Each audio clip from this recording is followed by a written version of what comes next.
সুদখোরকে, কোন ঘুষখোরকে, কোন লটারি কাটনেওয়ালাকে, কোন বেনামাজিকে মসজিদের সেক্রেটারি রাখা যাবে? ধরে বলতে হবে।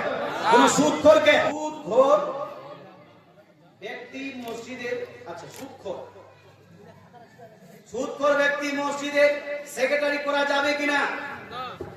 কোন সুদখোরকে, কোন ঘুষখোরকে, কোন লটারি কাটনেওয়ালাকে, কোন বেনামাজিকে মসজিদের সেক্রেটারি রাখা যাবে? ধরে বলতে হবে। কোন সুদখোরকে, কোন ঘুষখোরকে, কোন লটারি কাটনেওয়ালা ব্যক্তিকে, কোন মদখোরকে, কোন জুয়াখোরকে মসজিদের সেক্রেটারি রাখা যাবে না।